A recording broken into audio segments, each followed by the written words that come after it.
This is quite a spectacle here. What, maybe 65, 70,000 people all gathered in one place to watch rock and roll. They're drinking, they're dancing, they're screaming.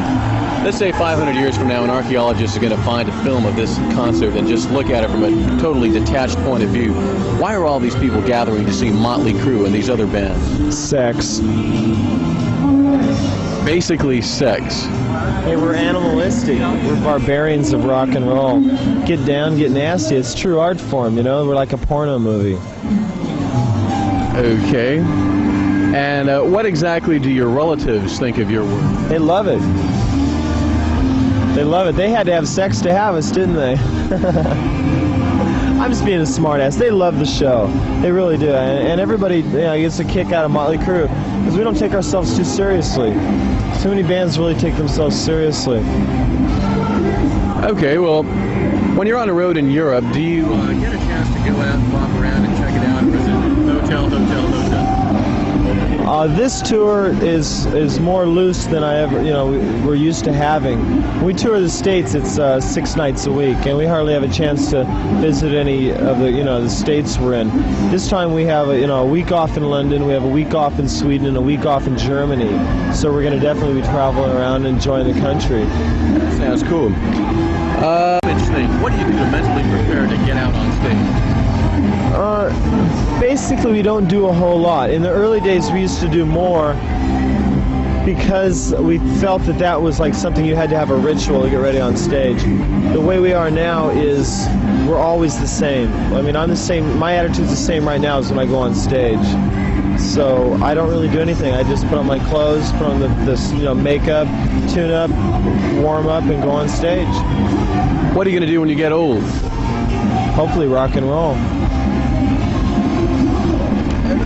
An interesting question for a band like Motley Crue. Can you describe to me the difference between bands today and bands of the 1960s?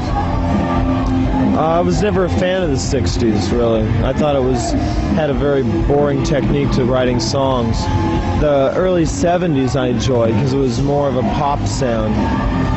And I like to mix the pop sound with the driving rock of the same era and put it together with our own style, and I think that we're coming up with something. It's not necessarily unique, but it's interesting.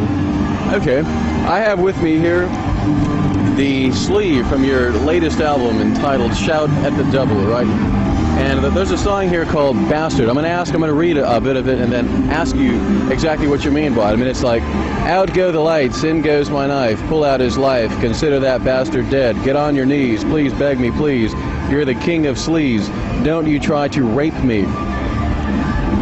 What was the motivation in the writing of the song? A manager, when it says don't try to rape me, means don't try to screw with me, don't try to take what we've worked for our whole lives away.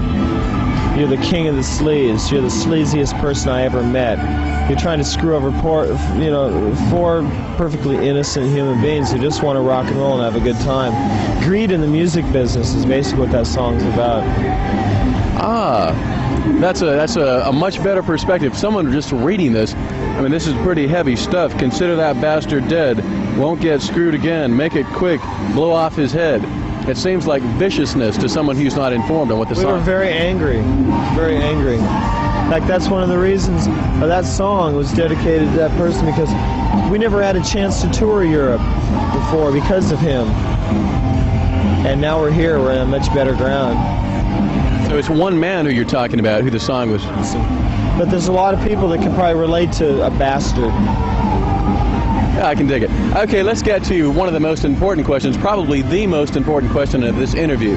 And that would be, right at this very moment in Germany, there are hundreds of American GIs who are thinking about the Monsters of Rock Festival coming. Does Motley Crue have a good show planned for them? The best. Loud, rude, aggressive. You're going to love it. It's going to be hot.